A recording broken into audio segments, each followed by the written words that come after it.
Boa noite. Boa noite. Cenas de imprudência nas estradas durante o feriado de Páscoa. Motoristas são flagrados fazendo ultrapassagens perigosas e dirigindo em alta velocidade. Bombeiros encontram mais 2 corpos nos escombros dos prédios que desabaram no Rio. Especialistas alertam para os cuidados na hora de andar de patinetes elétricos. A chuva provoca mudança na paisagem nordestina. Na véspera do domingo de Páscoa, consumidores buscam ofertas de chocolate. E você vai ver também, a polícia prende torcedores suspeitos de participar da briga na final da Taça Guanabara. E seguem as decisões dos campeonatos estaduais pelo Brasil.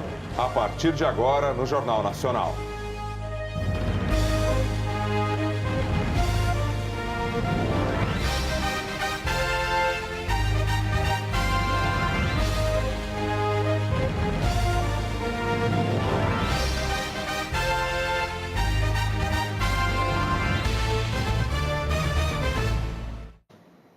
Só nos 2 primeiros dias da Operação Semana Santa, os agentes da Polícia Rodoviária Federal já gravaram milhares de motoristas cometendo infrações gravíssimas nas estradas brasileiras.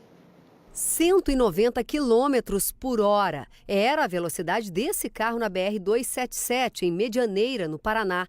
No mesmo trecho, em 2 horas, 200 motoristas foram flagrados em alta velocidade. Na BR-163, no Mato Grosso, teve carro andando a 175 km por hora. Outros motoristas também pisaram fundo no acelerador na BR-060, entre Anápolis e Brasília. 152, 170 e 175 km por hora. Essa foi a infração mais comum no feriado da Semana Santa do ano passado nas rodovias federais do país. Quase 60 mil flagrantes. O balanço deste ano só deve sair na segunda-feira. Aqui em Goiás, só em 2 dias de operação, a Polícia Rodoviária Federal já aplicou mais de 2.500 multas. A maioria por excesso de velocidade ou ultrapassagens em locais proibidos. E essas são as infrações que realmente mais preocupam, porque são as principais causas de mortes em acidentes. Na BR-020, em Formosa, Goiás, pai e filha morreram no acidente. Testemunhas disseram que o motorista fez uma ultrapassagem proibida. Em Catalão, também em Goiás, essa caminhonete capotou depois de uma tentativa de ultrapassagem na BR-050. O motorista teve ferimentos leves. Na mesma rodovia, só hoje foram vários flagrantes de imprudência. Na rodovia Belém-Brasília, no norte de Goiás, policiais rodoviários filmaram este caminhoneiro. Em 10 quilômetros, ele cometeu 5 infrações. Dirigiu na contramão e fez várias tentativas de ultrapassagens perigosas. Ele foi multado em R$9 mil. Forçar a ultrapassagem, andar na contramão e ultrapassar em local proibido são infrações que comprometem muito a segurança daqueles que dirigem com responsabilidade. Em São Paulo, o uso de transportes alternativos como bicicletas e patinetes virou uma febre. Uma mão na roda para quem quer se locomover de forma rápida. Mas os especialistas alertam, é preciso reforçar a segurança para evitar acidentes. É melhor enfrentar o trânsito da cidade grande ou encarar as grandes distâncias a pé? Para muita gente, nenhum dos dois. Existem alternativas. Para as bicicletas e patinetes elétricos, o caminho nas ciclovias é bem menos congestionado. É muito mais rápido do que qualquer outro tipo de transporte. E é fácil de andar também. Richard pegou o jeito no primeiro dia. Eu andei agora há pouco, indo, agora estou voltando, tranquilo. É raro ver alguém com equipamentos de segurança, mesmo circulando a 10, 20, até 30 km por hora. Canã usa patinete há 6 meses e já percebeu o risco. Às vezes passa um carro rápido e é perigoso, assim, dá um susto às vezes, assim, passa rápido. Mesmo assim, você não decidiu colocar um capacete, por exemplo? Não, mesmo assim.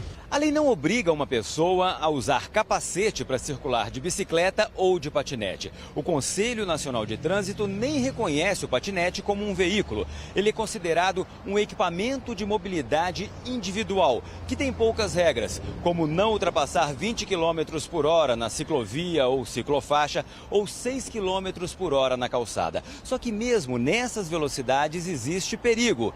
E quem decide usar um desses assume o risco. Nos aplicativos de aluguel, as empresas recomendam o uso de roupas apropriadas, bem como capacete e outros acessórios de proteção. E avisam que o condutor reconhece que está agindo por sua conta e risco. E o risco existe. Caroline é ciclista experiente. Mesmo assim, perdeu o controle quando a roda passou por um buraco. Tentei desviar e não consegui. Aí eu caí e realmente na hora de cair eu já senti que tinha quebrado o joelho e realmente fraturei em dois lugares. Um levantamento feito no Hospital Samaritano, em São Paulo, detectou um aumento nos acidentes com bicicletas e patinetes. No primeiro trimestre do ano passado, foram 23% das internações por quedas. Este ano, 43%. E quanto mais rápido, pior. Se a pessoa tenta apoiar no momento da queda, é a fratura da clavícula, o osso que fica aqui, né, que articula com o ombro. O húmero, por conta da transmissão de energia também. Se a cabeça vai direto ao solo, traumatismo crânioencefálico, aí pode ser desde leve até um traumatismo crânioencefálico grave, com coma. Esse especialista em segurança no trânsito acredita que a melhor forma de proteger as pessoas é com educação. Educação e demonstrar percepção de risco. A hora que eu percebo o risco, eu mudo o comportamento. Bruno aprendeu pela dor. Quando o encontramos, ele tinha acabado de levar um tombo. Quando eu peguei o patinete saindo do trabalho, o meu chefe falou, cara, cuidado, hein? Segunda-feira eu vou falar com ele, eu vou falar, preciso tomar cuidado, preciso comprar um capacete, sem dúvida. As equipes de resgate encontraram hoje mais 2 corpos no desabamento dos prédios na comunidade da Muzema, no Rio. Com isso, subiu para 22 o número de mortos na tragédia. Hoje foi enterrado o corpo de Raimundo Nonato do Nascimento, de 41 anos. 3 filhos dele também morreram na tragédia. A mulher, Paloma Paz Leme, e o filho caçula, Rafael, de 4 anos, se recuperam no hospital. No fim da tarde, os bombeiros encontraram mais 2 corpos entre os escombros. Eles ainda não foram identificados, mas a corporação informou que são 2 crianças, 2 meninos. Agora são 22 mortes confirmadas. 8 dias após os desabamentos, uma pessoa ainda é considerada desaparecida. A polícia está à procura de José Bezerra de Lira, conhecido como Zé do Rolo, apontado como responsável pela construção dos 2 prédios. Também estão sendo procurados Renato Siqueira Ribeiro e Rafael Gomes Costa, suspeitos de negociar a venda dos apartamentos. Mais um caso de feminicídio no Paraná. O sargento reformado da Polícia Militar, Sidney da Rosa Silva, matou a tiros a ex-mulher Jocilene Siqueira, em Paranaguá. Segundo a família da vítima, o crime foi na frente dos filhos do casal. Depois de cometer o crime, Sidney se matou. A Polícia Civil afirmou que havia um inquérito para apurar crime de violência doméstica contra Jocilene e que a Justiça tinha autorizado medidas protetivas. Homens armados mataram 13 pessoas no estado mexicano de Veracruz, uma das maiores chacinas da história recente do país. As imagens feitas logo depois do ataque são de dor e desespero. Homens armados entraram em um bar onde uma família fazia uma festa. 13 pessoas foram mortas, entre elas 5 mulheres e uma criança. Outras 4 pessoas ficaram feridas. O ataque foi na cidade de Minatitlán, no estado de Veracruz. O governador convocou uma reunião de emergência e disse que uma operação especial foi montada para prender os responsáveis. Essa foi uma das piores chacinas desde que o novo presidente, Andrés Manuel López Obrador, assumiu o cargo em dezembro. Ele se elegeu prometendo diminuir a violência, mas os números pioraram nos primeiros 3 meses de governo. Mais de 200 mil pessoas já foram mortas no México desde 2006, na guerra entre os cartéis de drogas e em confrontos com as forças de segurança. Mais um protesto do movimento dos coletes amarelos terminou em confusão na França. Só em Paris, 9 mil pessoas foram às ruas pelo 23º sábado seguido. 189 pessoas foram presas. A multidão foi impedida de se aproximar da Notre-Dame. Cartazes criticaram os bilhões de euros doados para reconstruir a catedral, enquanto os manifestantes se dizem desamparados pelo governo.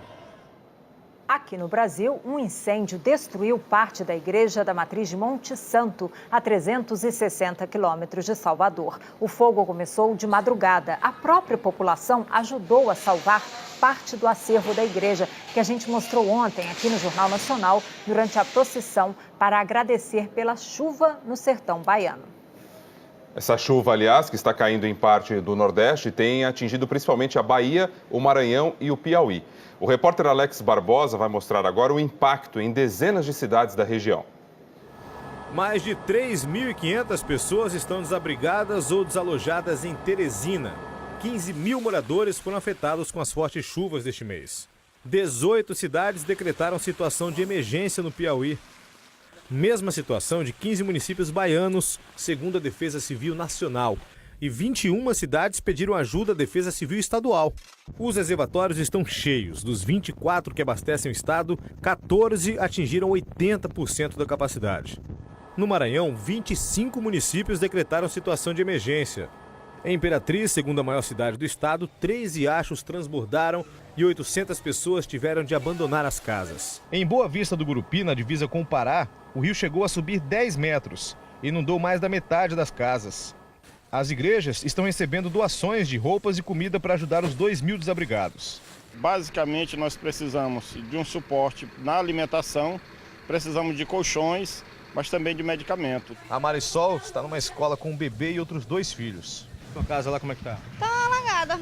As coisas estão tudo na água, a maioria das minhas coisas. O rio Turiaçu, que banha 13 municípios, subiu 3 metros. Em Santa Helena, dos 44 mil moradores, quase 8 mil pessoas estão em abrigos ou na casa de amigos ou parentes. Há mais de 2 semanas, o nível do rio Turiaçu não para de subir. Em algumas regiões, os barcos já estão até estacionados em frente às casas.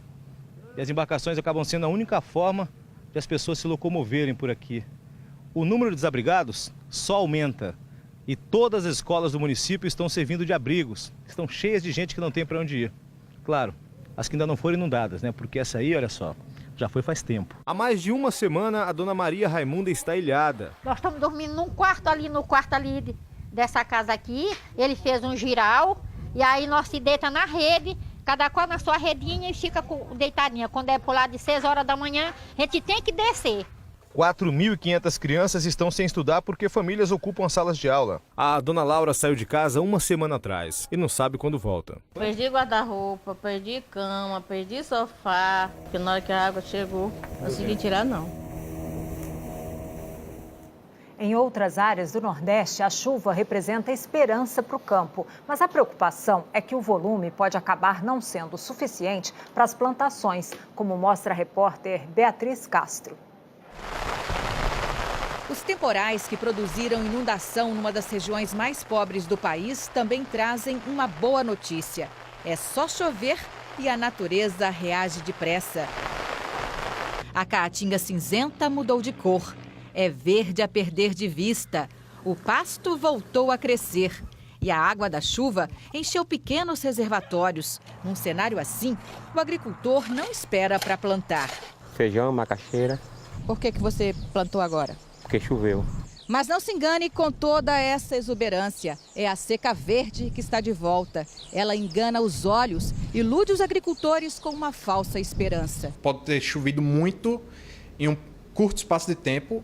Isso vai fazer com que a vegetação ela cresça ali naquele período, mas ela não continue crescendo porque você não teria mais esse aporte de chuvas nos próximos dias ou próximos meses. No mesmo município, chove num local e não chove no outro. Muitas vezes a chuva é concentrada em pouco tempo. As mãos do seu João estão calejadas. Ele trabalhou duro para preparar a terra. Mas se a chuva não continuar, o esforço terá sido em vão.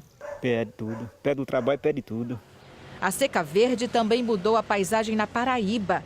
A vegetação renasceu. Tem chovido no interior do Rio Grande do Norte, mas ainda não foi suficiente para recuperar as perdas nas lavouras. Ainda tem uma chance para o feijão, mas para o milho desse que a senhora está vendo aí, não tem como. Em Alagoas, a dificuldade para buscar água continua. Na Bahia, o sertão também está verde, mas muitas plantações não vingaram. 803 municípios decretaram situação de emergência por causa da seca e da estiagem. São mais de 10 milhões de pessoas atingidas. O milho que o seu Luiz plantou em Passira, Pernambuco, está crescendo menos do que deveria porque a chuva diminuiu. Seu Luiz, qual era o tamanho que esses pés de milho deveriam estar? Está mais ou menos nessa altura aqui. Faltou água? Faltou água. A chuva não é suficiente para encher os principais reservatórios. A barragem de Jucazinho é a maior do agreste de Pernambuco. Tem capacidade para armazenar 327 milhões de metros cúbicos de água. Mas esse paredão gigante, construído no leito do rio Capibaribe, foi praticamente ignorado pelas chuvas.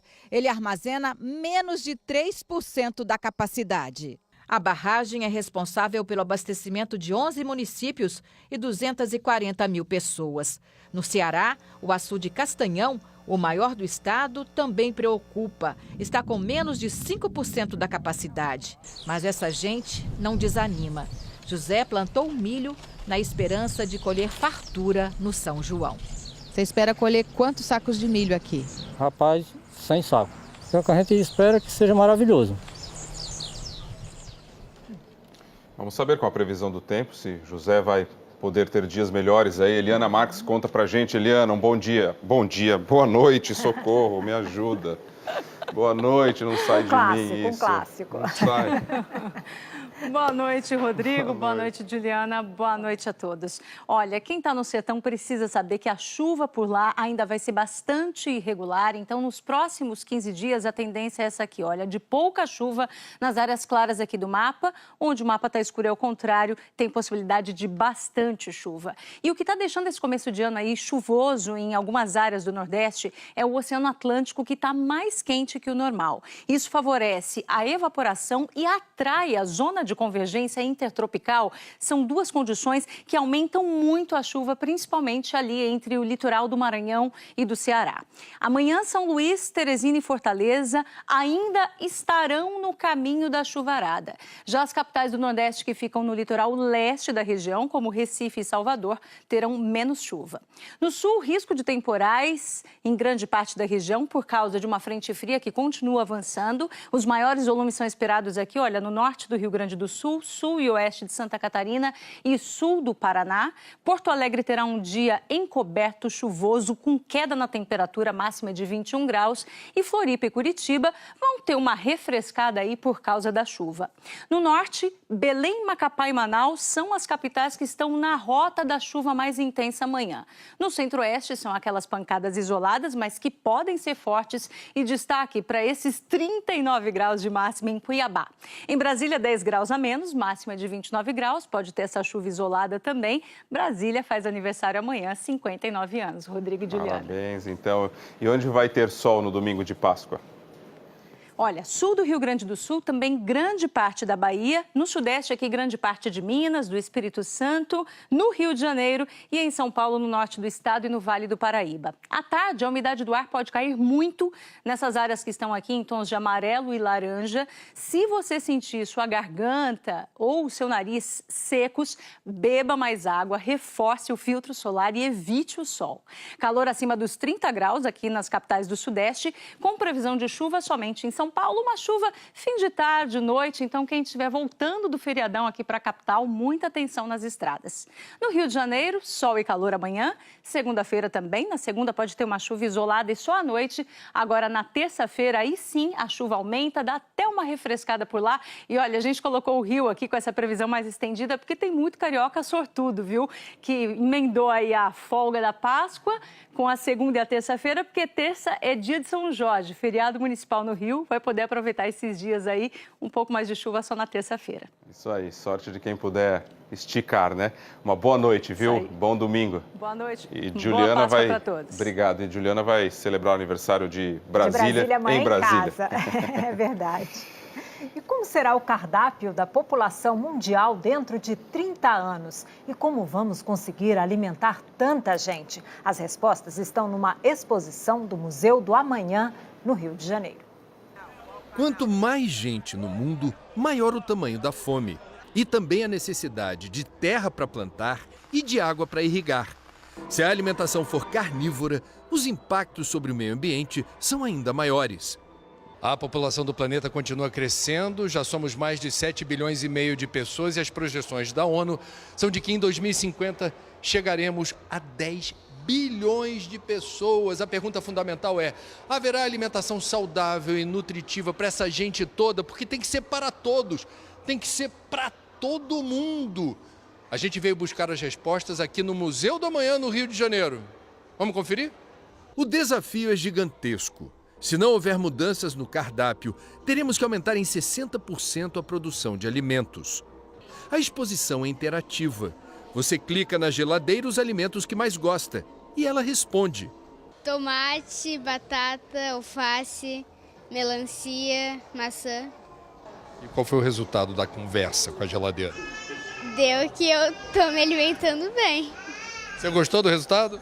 Gostei. Entre imagens holográficas e outros brinquedinhos tecnológicos, a fome de conhecimento desafia o visitante. Na questão dos agrotóxicos, bastante interessante porque a gente acha que só lavando já elimina, mas a gente aprendeu que tem uma diferença. Tem o que está na casca e tem o que está dentro da seiva.